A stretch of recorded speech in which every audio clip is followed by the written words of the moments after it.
Hello नमस्कार। आप सभी का हार्दिक स्वागत है अनुकंपा अध्ययन में। मैं अनुकंपा कुमारी आप सभी का हार्दिक स्वागत करती हूँ। उम्मीद करते हैं आप सभी बहुत अच्छे होंगे और आपकी तैयारी अच्छी चल रही होगी। और आप सभी को पता ही होगा कि एग्ज़ाम का डेट निकल गया है। शिफ्ट के आधार पर सब्जेक्ट को बांट दिया गया है। तो चले हम देख रहे हैं हिंदी साहित्य यूजीसी नेट हिंदी साहित्य से जो प्रीवियस ईयर क्वेश्चन पेपर है उसे। और आज का जो हमारा क्वेश्चन पेपर है वो जून 2019 का क्वेश्चन पेपर है और हमने 45 तक के प्रश्न अगले वीडियो में कर लिए हैं। तो ज़्यादा समय ना गवाते हुए हम शुरू करते हैं 46वां प्रश्न से। और एक बात और कहना चाहते हैं कि किसी ने हमें कमेंट में कहा है कि मैम हम आपसे कैसे बात कर सकते हैं। तो आपको जो भी बात करना है आप हमें कमेंट में बोल सकते हैं। मैं आपके सारे सवालों का जवाब देने का प्रयास करूंगी। तो चलिए शुरू करते क्वेश्चन। तो 46वां क्वेश्चन है, आचार्य रामचंद्र शुक्ल ने प्रिय प्रवास की निम्नलिखित में से किस विशेषता का उल्लेख नहीं किया है। अधिकतर पदों में बड़े ढंग से हिंदी अपनी चाल पर चलती दिखाई पड़ती है।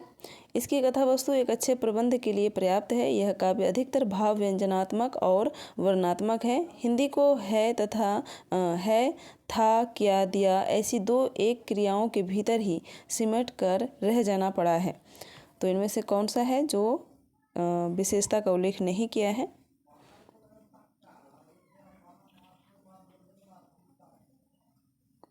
तो इसका सही विकल्प हो जाएगा बी। इसकी कथा वस्तु एक अच्छे प्रबंध के लिए पर्याप्त है। तो ये विशेषता का उल्लेख आचार्य रामचंद्र शुक्ल ने नहीं किया है। अगला प्रश्न है, सखी नील नभस्सर से उतरा यह हंस तरता तरता अब तारक मौक्तिक शेष नहीं निकला जिनको चरता चरता। उपयुक्त पंक्तियों में हंस किस अलंकार से संबंध है। अपहोन्नति, उत्प्रेक्षा, रूपकाशयोक्ति और उपमा।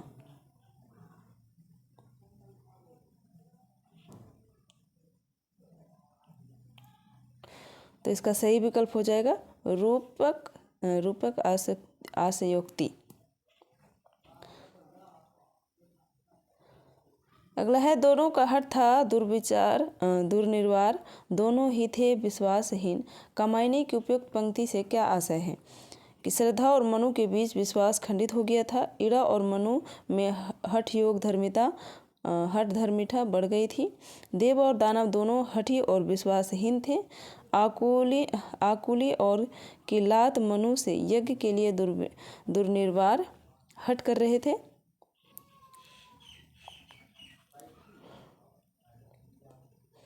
तो इसका सही विकल्प हो जाएगा सी। देव और दानव दोनों हठी और विश्वासहीन थे। तो दोनों एक दूसरे से हट कर रहे थे।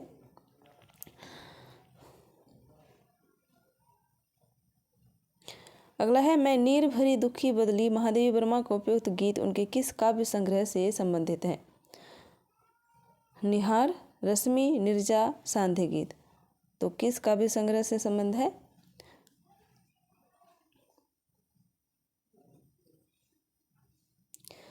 तो इसका सही विकल्प हो जाएगा डी, सांध्य गीत। बैठे हुए सुखद आतप में मृग रोमंथन करते वन के जीवन बीवर से बाहर को विशब्द विचरते हैं। उपयुक्त पंक्तियों में किसका वर्णन है। साकेत में चित्रकूट का, असाध्य वीणा में वन प्रांतर का, रश्मिरथी में परशुराम आश्रम का, कामायनी में सारस्वत प्रदेश का।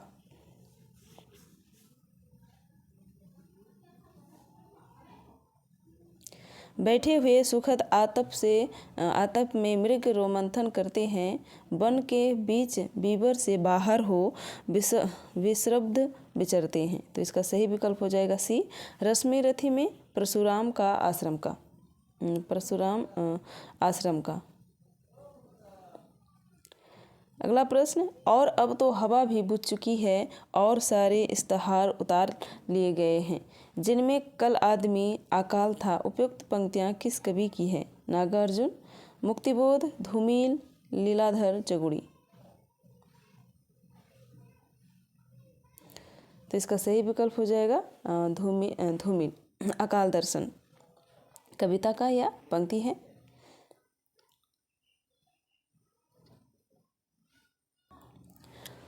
तो ये कविता किसकी थी? धूमिल की, अकाल दर्शन। और एक ध्यान रखिएगा कि एक नागार्जुन का भी अकाल से संबंधित कविता है, और उसके कविता का नाम क्या है? अकाल और उसके बाद। तो ये नागार्जुन की कविता है, और धूमिल की कविता का जो शीर्षक है वो है अकाल दर्शन। तो इसमें कंफ्यूज नहीं होना है। और नागार्जुन की जो अकाल और उसके बाद जो कविता है उसमें 8 पंक्तियां हैं, और जिसमें कि 8 जो अकाल जब पड़ जाता है उसके बारे में चित्रण किया गया है, और अकाल 4 पंक्ति जो है अकाल के बाद की 4 पंक्तियां हैं।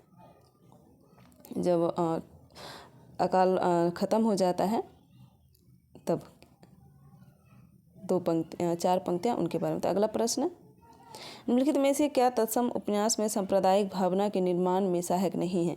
सांप्रदायिक पूर्वाग्रह, विभिन्न संप्रदायों का एक स्थान प्रवास, वर्गीय पूर्वाग्रह, अतीत की गौरव गाथाएं। तमस उपन्यास में सांप्रदायिक भावना के निर्माण में सहायक नहीं है, तो कौन सहायक नहीं है? तो 52 का सही विकल्प क्या हो जाएगा? तो इसका विकल्प हो जाएगा बी, विभिन्न संप्रदायों का एक स्थान प्रवास।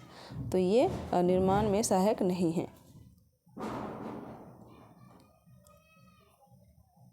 अगला प्रश्न, तीसरी कसम कहानी में गाड़ीवान ने कौन सा सामान न लादने की कसम नहीं खाई है? तो ये लगभग 2-3 बार प्रश्न पूछा जा चुका है। तो कौन सी कसम नहीं खाई है? कंपनी की औरत, ढोने की, दुल्हन की डोली, चोर बाजारी का सामान और बांस। तो इसका सही विकल्प हो जाएगा दुल्हन की डोली। तो इसका ये कसम नहीं खाया था।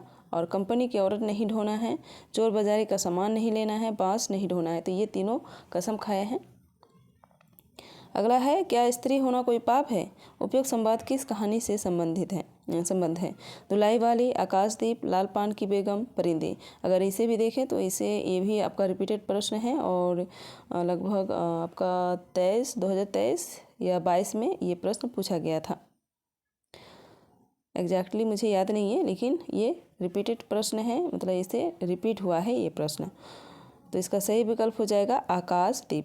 जब आकाशदीप में दोनों चंपा और जो बुद्ध देव हैं, बुद्धगुप्त, वो चंपा को आज़ाद करते हैं, और जब उन दोनों में मिलन होती है तो बुद्धगुप्त कहता है तुम स्त्री हो। तो चंपा उसमें उसकी विपरीत कहती हैं, क्यों? स्त्री होना कोई पाप है। अगला प्रश्न, बच्चन सिंह सिहर सा गया है और उसके हाथों की अभ्यस्त निठुराई को जैसे किसी मानवीय कोमलता ने धीरे से छू लिया। उपयुक्त कथन किस कहानी का है? तो ये भी मुझे लग रहा है कि ये भी प्रश्न रिपीट हुए हैं। तो देख लेते हैं इसका कौन सा आंसर हो जाएगा। अमृतसर आ गया है, सिक्का बदल गया, राजा निर्बंसिया उसने कहा था। तो 55 का सही विकल्प हो जाएगा आपका सी, राजा निर्बंसिया। और इसमें ध्यान रखें, इसका जो अक्सर पूछ लिया जाता है कि पात्र कौन कौन से हैं राजा निर्बंसिया का, तो बच्चन सिंह ध्यान रखिएगा। अगला है, तुम कनक किरण के अंतराल में लुक छिप कर चलते हो क्यों, हे लाज भरे सौंदर्य बता दो, मौन बने रहते हो क्यों। उपयुक्त गीत पंक्तियाँ जयशंकर प्रसाद की किस रचना से संबंधित है? चंद्रगुप्त मौर्य, प्रलय की छाया, कामायनी, स्कंदगुप्त।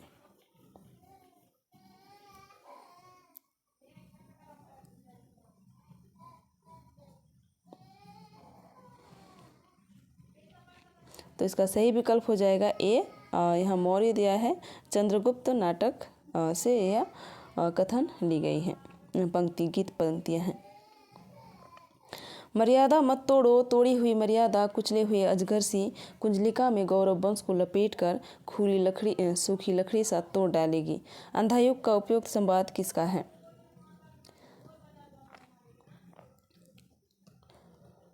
भीष्म का, द्रोणाचार्य का, कृष्ण का या विदुर का?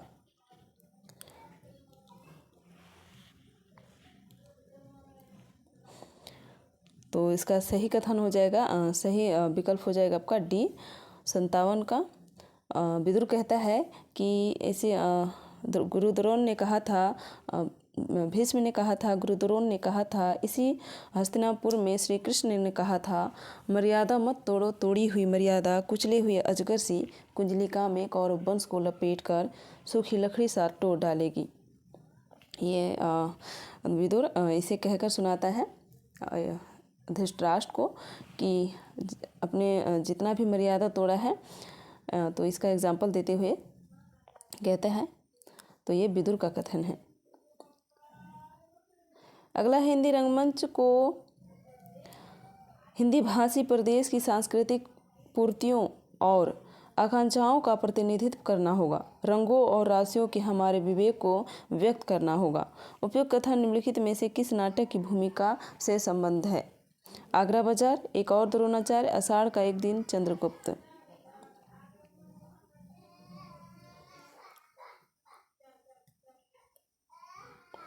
तो इसका सही विकल्प हो जाएगा सी, आषाढ़ का एक दिन। नामवर सिंह ने संस्कृति और सौंदर्य निबंध में हजारी प्रसाद द्विवेदी द्वारा रचित अशोक के फूल की रचना का उद्देश्य निम्नलिखित में से किसे माना है? प्रकृति वर्णन को, संस्कृति की मिश्रता का उजागर करना, आर्य संस्कृति की शुद्धता के अहंकार पर चोट, सामासिक संस्कृति को प्रोत्साहन।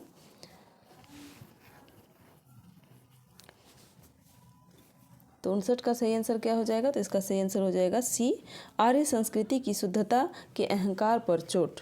तो अशोक के फूल का उद्देश्य क्या है? नामवर सिंह ने हजारी प्रसाद द्विवेदी द्वारा अशोक के फूल की रचना का उद्देश्य क्या माना है? तो आर्य संस्कृति की शुद्धता के अहंकार पर चोट किया गया है। अगला प्रश्न, इस समय तो भारतीय पुरुष जैसे अपने मनोरंजन के लिए रंग बिरंगे पक्षी पाल लेता है, उपयोग के लिए गाय और घोड़ा पाल लेता है, उसी प्रकार वह एक स्त्री को पालता है तथा पालित पशु पक्षियों के समान ही वह उसके शरीर और मन पर अधिकार समझता है।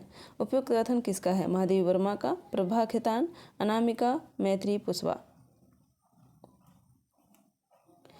तो ये पोर्शन बहुत अच्छी दी गई है यानी कथन। और एक किसका है कि अभी भी कुछ ऐसी परिस्थितियाँ चल रही है कि अगर लड़कियों से शादी कर लिया जाता है तो उसे लग रहा है कि इसे मैं पाल रहा हूँ, खिला रहा हूँ, तो ये मेरे अनुसार चलेंगे। तो बिल्कुल अभी भी इनमें कोई कमी नहीं हुई है, बल्कि और भी अभी क्या हो रहा है कि पढ़ा लिखा कर नौकरी करो और हमेला कर दो। तो ये मनोवृत्ति अभी पल रही है। तो इसका सही विकल्प हो जाएगा आपका 60 का ए, महादेवी वर्मा। कुछ मैं सभी के लिए नहीं कह रही हूँ, कुछ ऐसे घटना हो रही है ऐसी। मनु भंडारी अपनी आत्मकथा में आपका बंटी उपन्यास की विभिन्न समीक्षाओं में किस पक्ष को उपेक्षित मानती हैं? खंडित बचपन, बच्चे के पालन पोषण का आर्थिक पक्ष, बाल मनोवैज्ञानिक पक्ष, मुख्य स्त्री पात्र स्त्रीत्व। तो मनु भंडारी अपनी आत्मकथा में आपका बंटी उपन्यास की विभिन्न समीक्षाओं में किस पक्ष को उपेक्षित मानती हैं? तो इसका सही विकल्प हो जाएगा डी, मुख्य स्त्री पात्र स्त्रीत्व का। अगला है, गांधीवादी के संदर्भ में निम्नलिखित में से कौन सा कथन सही नहीं है? ए, इसके पीछे मार्क्सवाद के समान व्यवस्थित शास्त्रीय अध्ययन नहीं है। इसका आधार तर्क नहीं समानुभूति है। इसमें विचार स्वातंत्र्य का अभाव है। इसके विचारों का स्रोत दैनिक साधना है। तो इसका कथन कौन सा सही नहीं है? तो 62 का सही विकल्प हो जाएगा सी, इसमें विचार स्वातंत्र्य का अभाव है। तो ये आपका कथन गलत हो जाएगा। अगला प्रश्न है, निम्नलिखित में से कौन सी रचनाएं पुष्पदंत द्वारा रचित नहीं हैं? तो कौन सा पुष्पदंत का रचना नहीं है? आदि पुराण, योगसार, जसहर चिरऊ, उत्तर पुराण।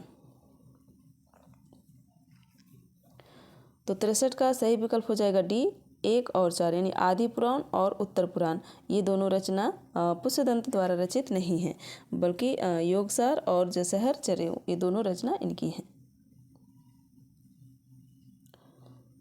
रामचंद्र शुक्ल के अनुसार रहीम के बारे में कौन सी बातें सही है? तो रहीमदास जो थे उनके बारे में कौन सी कथन सही है?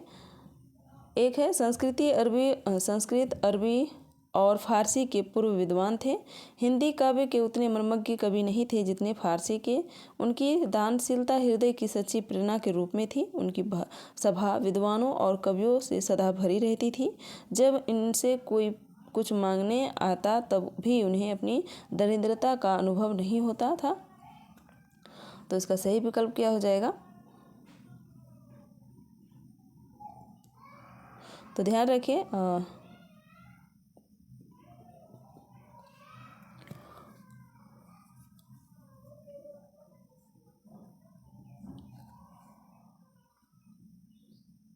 तो इसका सही विकल्प हो जाएगा आपका डी। संस्कृत अरबी और फारसी के पूर्ण विद्वान थे। उनकी दानशीलता हृदय की सच्ची प्रेरणा के रूप में थी।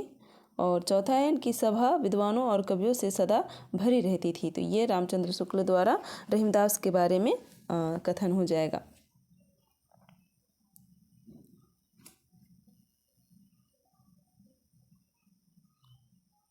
अगला प्रश्न है, तोरी मानती ते हियो फोरी मोहिनी मान, प्रेम देव की छवि ही लखी भय मियाँ रसखान। आचार्य रामचंद्र शुक्ल के अनुसार उपयुक्त दोहे से प्रमाणित होता है कि रसखान किसी स्त्री पर आसक्त थे। स्त्री मानवती थी और रसखान का अनादर करती थी। रसखान स्वयं को प्रेम का मानदंड मानते थे। रसखान को भास हुआ कि जिस पर गोपियाँ मरती है उसी पर ध्यान लगाया जाए। रसखान मोहिनी का मान दर्शन करना चाहते थे। तो इसका सही आंसर क्या हो जाएगा? तो इसका सही विकल्प हो जाएगा आपका बी, पहला, दूसरा और चौथा। रसखान किसी स्त्री पर आसक्त थे। दूसरा है, स्त्री मानवती थी और रसखान का अनादर करती थी। चौथा है, रसखान को भास हुआ कि जिस पर गोपियाँ मरती है उसी पर ध्यान लगाया जाए।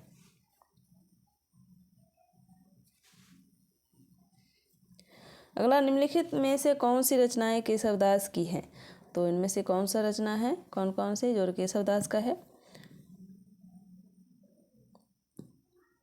तो 66 का सही विकल्प हो जाएगा ए, रसिक प्रिया और विज्ञान गीता। ये दोनों रचनाएं केशवदास के हो जाएंगे। अगला है, महावीर प्रसाद द्विवेदी की निम्नलिखित रचनाओं में से आलोचना विधा की रचनाएं कौन कौन सी हैं? तो महावीर प्रसाद द्विवेदी की आलोचना विधा की रचना पता करना है, कौन कौन सा हो जाएगा?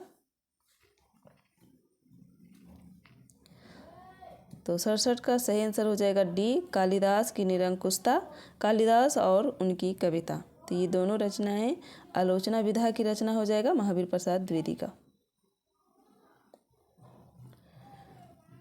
अगला है, लाला श्रीनिवास दास ने निम्नलिखित में से किन किन विधाओं में लिखा है?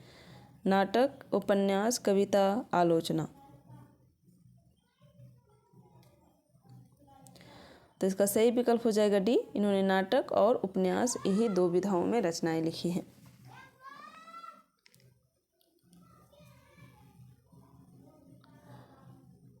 अगला प्रश्न, अभिनवगुप्त के अनुसार मानव मन में वासना रूप में स्थित अस्थायी भाव का साधारणीकरण होता है। साधारणीकरण के लिए भोजक तत्व व्यापार अनिवार्य है। साधारणीकरण की अवस्था में प्रेक्षक स्वपर के बंधन से छूट जाता है। साधारणीकरण की अवस्था में प्रेक्षक को लौकिक संबंधों का बोध रहता है। तो नीचे विकल्प दिए गए हैं, कौन सा विकल्प सही हो जाएगा? तो इसका सही विकल्प हो जाएगा सी, पहला और तीसरा। मानव मन में वासना रूप में स्थित अस्थायी भाव का साधारणीकरण होता है और साधारणीकरण की अवस्था में प्रेक्षक स्व पर के बंधन से छूट जाता है। तो ये दोनों किसका हो जाएगा? अभिनवगुप्त के अनुसार साधारणीकरण के संबंध में सही हो जाएगा। निम्नलिखित में से कौन कौन से कवि उत्तर छायावाद से संबंध है? रामनरेश त्रिपाठी, रामेश्वर शुक्लांचल, बालकृष्ण शर्मा नवीन, भारत भूषण अग्रवाल। तो 70 का सही आंसर हो जाएगा सी, दूसरा और तीसरा, रामेश्वर शुक्लांचल, बालकृष्ण शर्मा नवीन।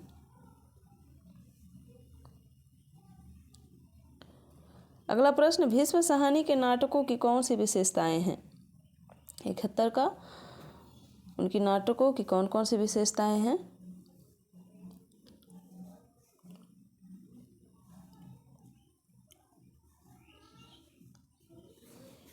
तो इसका सही विकल्प हो जाएगा आपका बी, पहला और तीसरा। भारतीय नारी की पीड़ा का प्रभावी प्रस्तुतिकरण और मध्यकालीन धर्मांधता, अनाचार तथा तानाशाही की सामायिक संगति। तो ये दोनों सही कथन हो जाएंगे। गैंग्रीन कहानी की मालती बचपन में कैसी लड़की थी? सरल और शांत लड़की थी, उद्यत और चंचल लड़की थी, पुस्तकें पढ़ने की शौकीन लड़की थी, चोरी से क्लास से भागने वाली लड़की थी।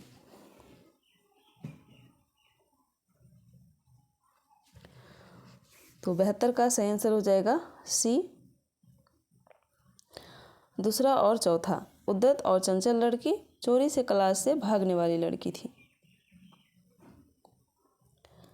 अगला है, निम्नलिखित में से कौन कौन सी रचनाएं भारतीय प्रशासन व्यवस्था पर सटीक व्यंग्य करती हैं? भोला राम का जीव, सिक्का बदल गया, जामुन का पेड़, पिता।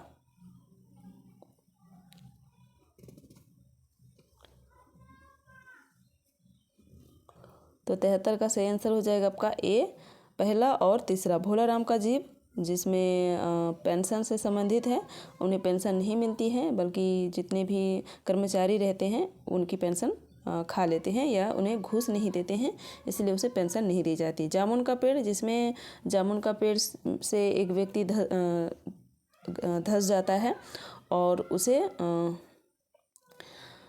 टालते टालते उस व्यक्ति का मृत्यु हो जाता है, लेकिन जो सहायक कर्मी हैं वो नहीं पहुंच पाते हैं समय पर। तो ये दोनों हो जाएगा सही आंसर। अगला प्रश्न, निम्नलिखित रचनाओं को उनके रचनाकारों के साथ सम्मिलित कीजिए। तो रचना और रचनाकार दिए गए हैं। प्राकृतिक प्रकाश, श्रवाकाचार्य, प्रबंध चिंतामणि, कुमारपाल प्रतिबोध। किनकी रचना है? तो देखते हैं।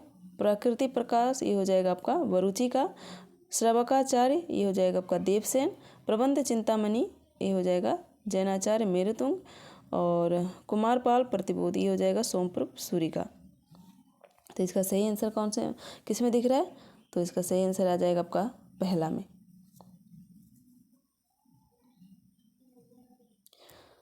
अगला प्रश्न, निम्नलिखित रचनाओं को उनके रचनाकारों के साथ सम्मिलित कीजिए। रचनाएं दी गई हैं और रचनाकार। तो काव्य प्रकाश, रसराज, रसविलास, रस सारांश। तो काव्य प्रकाश ये आपका हो जाएगा चिंतामणि, रसराज ये हो जाएगा मतीराम, रसविलास देव, और रस सारांश ये हो जाएगा भिखारी दास की रचना। तो इसका सही विकल्प हो जाएगा आपका ए। अगला प्रश्न भी आपको सुमिल से संबंधित है। तो यहाँ आचार्य और कथन दिया गया है। तो किस आचार्य का कौन सा कथन हो जाएगा? दंडी ये हो जाएगा आपका शरीरम ता दिष्टार्थ व्यच्छिन्न पदावली। उसके बाद भामा का हो जाएगा शब्दार्थों सहितो काव्यम गद्यम पद्यम च द्विधा। उसके बाद वामन का हो जाएगा आपका काव्यम शोभाया कर्तारो धर्मगुणा, और क्षेमेंद्र का हो जाएगा अनौचित्यादृते नाट्या रस भंगस्य कारणम। तो इसका सही विकल्प हो जाएगा आपका डी।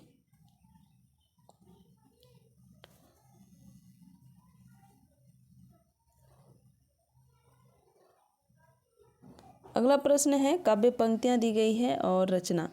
तो 77 का सही विकल्प हो जाएगा, आपको मिलाना है। मैं बकता नहीं हूँ कविताएं, इरजाद करता हूँ गाली। तो ये किसकी रचना है?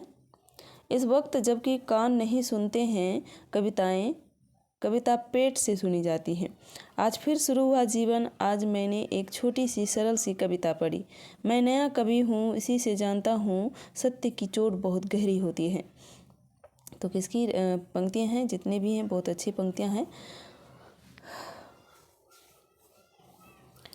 तो देख लेते हैं। मैं बकता नहीं हूँ कविताएं ये हो जाएगा आपका श्रीकांत वर्मा। इस वक्त जबकि कान नहीं सुनते हैं तो इसका हो जाएगा धूमिल।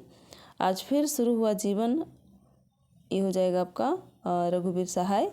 मैं नया कवि हूँ और इसका हो जाएगा आपका सर्वेश्वर दयाल सक्सेना। तो 77 का सही विकल्प हो जाएगा आपका सी।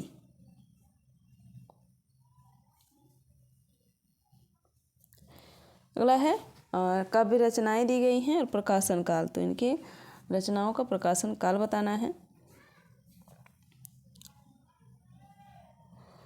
तो ध्यान रखिए जूही की कली कब प्रकाशित हुई थी, और ये बहुत फेमस रचना है निराला की, जिसे कई रचना जो प्रकाशक थे उसे प्रकाशित करने से इनकार कर दिया। तो इसका सही आंसर हो जाएगा 1916 में प्रकाशित हुए थे।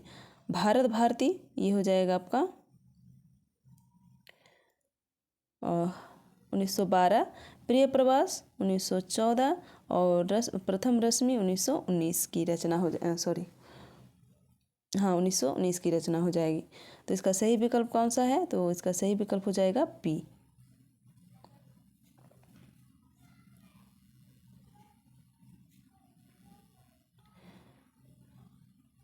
अगला है हजारी प्रसाद द्विवेदी के निम्नलिखित उपन्यासों को कथा स्रोत की दृष्टि से उनके समय से सम्मिलित कीजिए।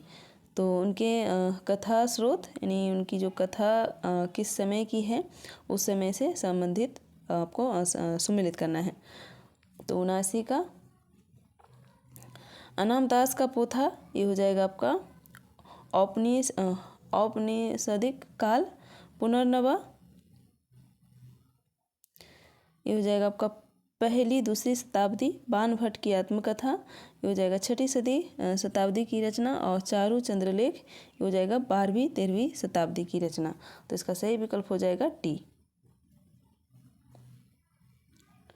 अगला प्रश्न निम्नलिखित ग्रंथों को उनके रचयिताओं के साथ, तो ग्रंथ दिए गए हैं और रचनाकार से सम्मिलित करना है। पेरी, इप्सुस, द सेक्रेट बोर्ड, पोएटिक्स, बायोग्राफिया लिटरेरिया। तो पोएटिक्स एक किसकी है? अरस्तू की रचना है। बायोग्राफिया लिटरेरिया कॉलरिज की रचना है। आप इसे मिला सकते हैं।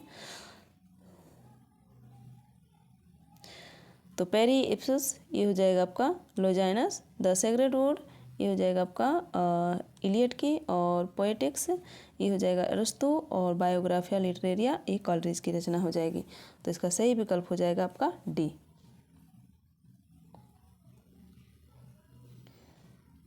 अगला है हिंदी के निम्नलिखित लोकमंचीय रूपों को प्रचलन की प्रमुखता के आधार पर प्रांतों से सम्मिलित करना है। तो लोकमंचीय रूप है और कौन से प्रांत से संबंधित है? सांग, विदेशिया, माच, ख्याल।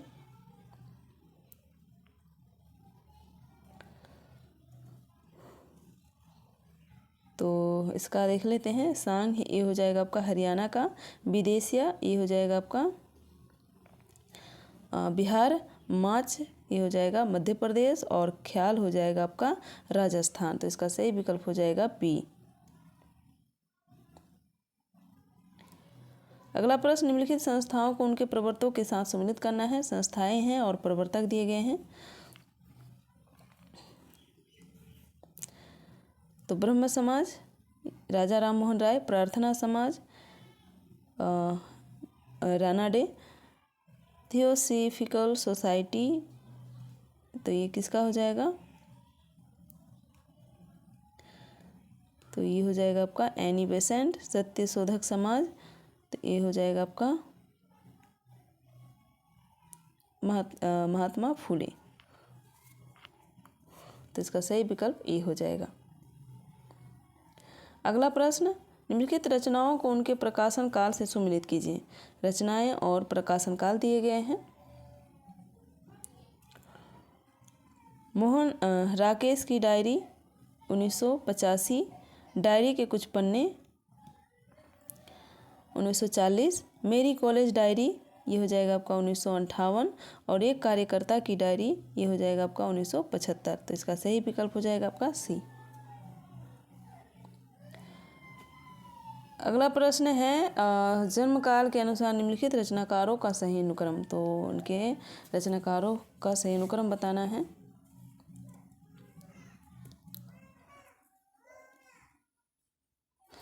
तो चलते हैं।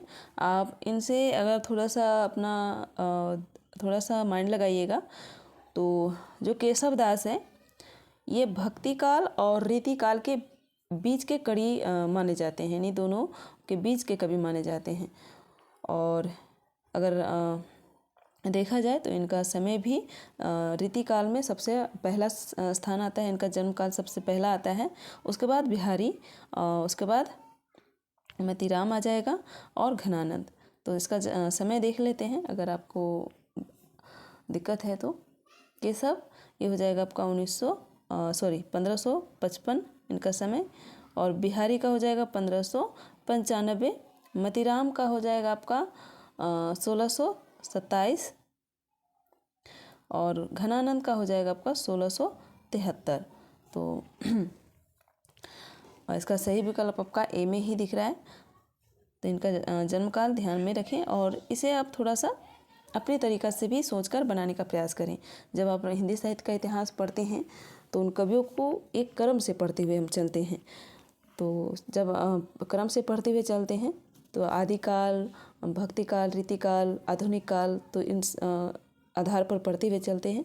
तो ऐसा नहीं है कि अगर आपको रीतिकाल के कुछ कवि का जो दे दिया है और आपका आदिकाल से कुछ कवि दे दिए हैं तो आपका उसका जन्म काल को जानना ज़रूरी है, तो आप इसके अनुसार भी लगा सकते हैं कि आदिकाल के कवि हैं और ये रीतिकाल के।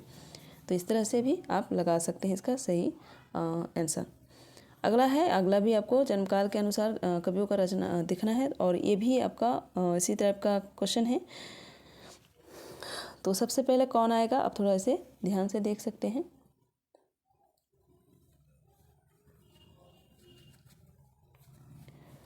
और ये सभी भक्ति काल के कवि हैं। तो चलते हैं हम इसका रचना समय देख लेते हैं। जयसी है, जयसी का हो जाएगा आपका 1492। सूरदास का हो जाएगा आपका 1478 और तुलसीदास का हो जाएगा 1532 और रहीम का हो जाएगा आपका 1556। तो सबसे पहला कौन आ जाएगा? सबसे पहला आ जाएगा आपका सूरदास। तो सूरदास किस में दिख रहा है? तो इसमें बी और सी दोनों में है। उसके बाद आ जाएगा आपका जायसी। तो सूरदास के बाद जायसी कहाँ है? तो सी में दिख रहा है। तो सी आपका सही विकल्प हो जाएगा। अगला प्रश्न, प्रकाशन काल की दृष्टि से सुरेंद्र वर्मा के नाटकों का सही अनुक्रम। तो ये जितनी भी नाटक हैं, रचनाएं, ये नाटक है और ये किसकी रचना है? सुरेंद्र वर्मा के नाटक हैं। तो 86 का देख लेते हैं। द्रौपदी ये हो जाएगा आपका 1900 और ये सारी रचनाएं 1900 के लगभग ही हैं। तो 1900 देख लेते हैं पहले। 1972 की हैं द्रौपदी। रति का कंगना ये हो जाएगा आपका 2010 का रचना है। आठवां सर्ग हो जाएगा 1976 और शकुंतला की अंगूठी ये हो जाएगा 1990 की रचना। तो सबसे पहला कौन आ जाएगा? तो सबसे पहला आपका द्रौपदी ही आ जाएगा। तो द्रौपदी किस में दिख रहा है? तो ये सी आपका सही विकल्प हो जाएगा, द्रौपदी। उसके बाद आठवां सर्ग, शकुंतला की अंगूठी और रति का कंगना ये लास्ट में आ जाएंगे 2010। अगला प्रश्न है, निम्नलिखित उपन्यासों का प्रकाशन काल की दृष्टि से सही अनुक्रम बताना है। तो इसका भी रचना काल देखते हैं। मानस का हंस 1972। टेराकोटा हो जाएगा, ये भी हो जाएगा आपका 1972 और भूले बिसरे चित्र ये हो जाएगा आपका 1959 और गर्म राख हो जाएगा आपका 1952।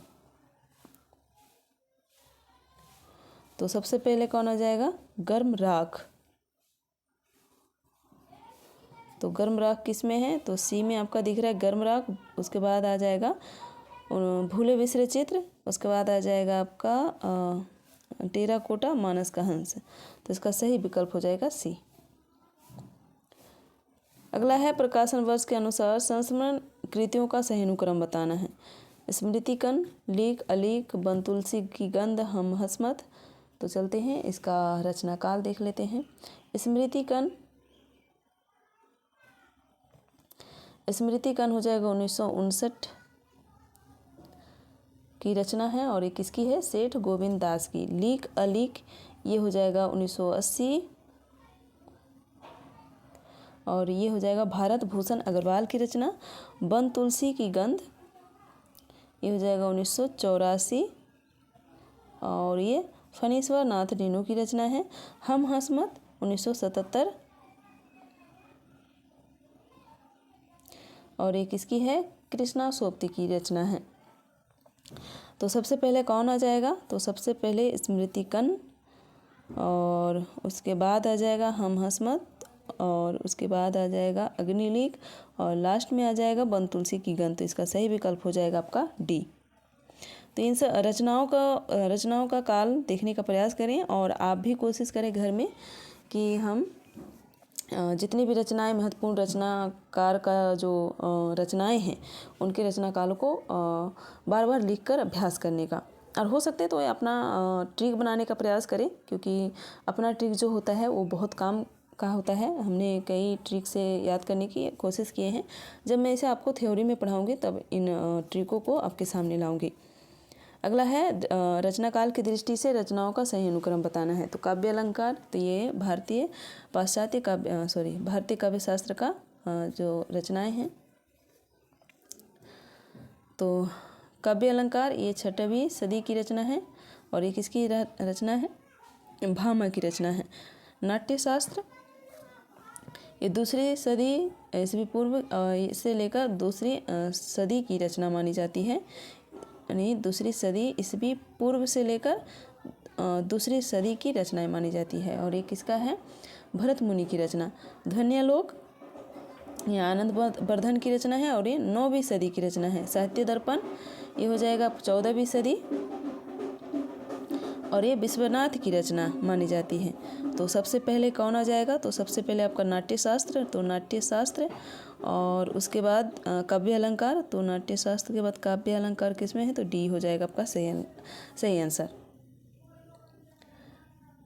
अगला प्रश्न है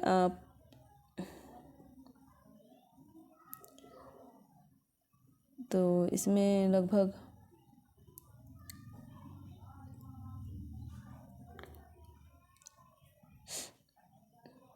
50 तक प्रश्न करेंगे, क्योंकि यहाँ जो दिख रहा है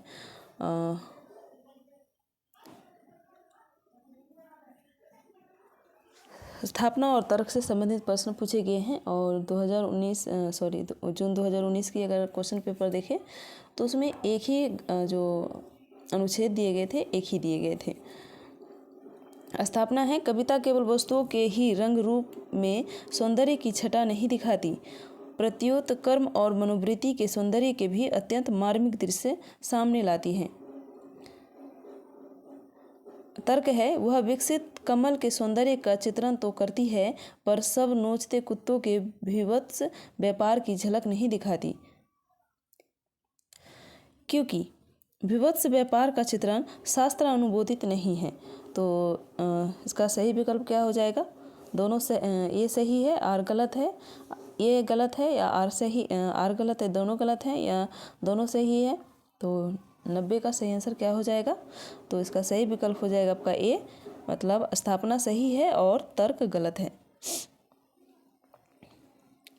स्थापना है कविता का अंतिम लक्ष्य जगत के मार्मिक पक्षों का प्रत्यक्षीकरण करके उनके साथ मनुष्य हृदय का सामंजस्य स्थापन है। तर्क है केवल मनोरंजन करना कवि का उद्देश्य नहीं है। तो इसका सही विकल्प हो जाएगा सी, दोनों सही है। यानी कविता का अंतिम लक्ष्य जगत के मार्मिक पक्षों का प्रत्यक्षीकरण करके उनके साथ मनुष्य हृदय का सामंजस्य स्थापन है। तो बिल्कुल सही है। और केवल मनोरंजन करना कवि का उद्देश्य नहीं है। तो ये बिल्कुल सही हो जाएगा कि कवि के लिए सिर्फ मनोरंजन करना ही उसका उद्देश्य नहीं होना चाहिए।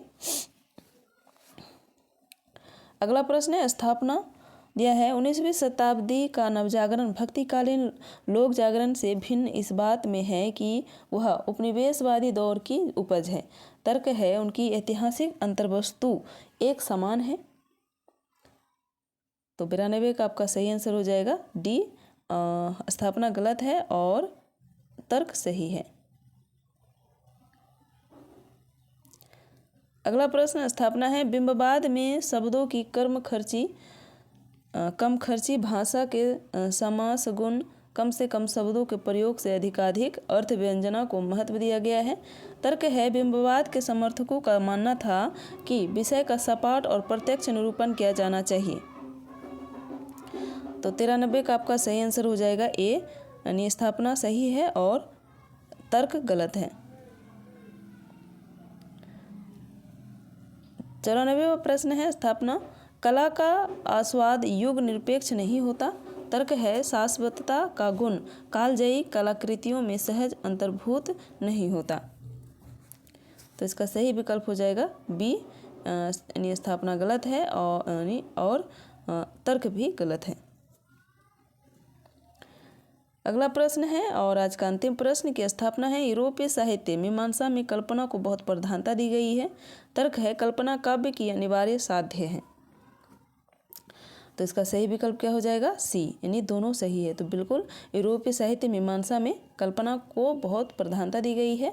और तर्क है कि कल्पना काव्य की अनिवार्य तत्व है। तो बिल्कुल जब तक आप कल्पना करके अपने मस्तिष्क में एक कल्पना का जो चित्रण नहीं कर लेते तब तक आप कुछ किसी भी चीज़ का निर्माण नहीं कर सकते हैं। और यही बात अरस्तु भी कहते हैं कि प्लेटो कहते हैं कि ये कल्पना करते हैं, ये अनुकरण करते हैं। तो प्लेटो का कहना है कि जब तक मस्तिष्क में कल्पना नहीं कर सकते, जब तक कोई मान लीजिए कि कोई जो काठ का जो बेंच वगैरह का निर्माण करते हैं यानी बनाते हैं, तो जब तक वो अपने मन में एक चित्रण नहीं कर लेता तब तक वो कोई भी चीज़ का निर्माण नहीं कर पाता है। तो पहले मस्तिष्क में उसका कल्पना की जाती है तभी जाकर निर्माण किया जाता है। तो इसका सही विकल्प दोनों सही हो जाएगा। तो हमारा जून 2019 का क्वेश्चन पेपर हमारा ख़त्म हो गया है आज। और जो हमारा आगे होगा 2018 का क्वेश्चन पेपर होगा। तो आप सभी से रिक्वेस्ट है कि इसे जितना से जितना हो सके आप इसे शेयर करें, अपने दोस्तों तक पहुंचाएं, ताकि हमें एक मोटिवेट मिले और हम आपके लिए जो महत्वपूर्ण चीज़ें हैं जो ट्रिक के अनुसार हम जो मेरा नोट्स बनाया हुआ है उसे हम आप सभी के सामने लाएं। तो आप ये आपके ऊपर डिपेंड होता है कि आप इसे कितना शेयर करते हैं। तो बस मैं ही इतना ही कहना चाहूँगी कि आप जितना से जितना हो सके शेयर, लाइक, सब्सक्राइब करें, अपने दोस्तों तक शेयर करें। बस तो चलते हैं, मिलते हैं अगली वीडियो में। तब तक के लिए आप सभी को बहुत बहुत धन्यवाद हमारे साथ जुड़ने के लिए।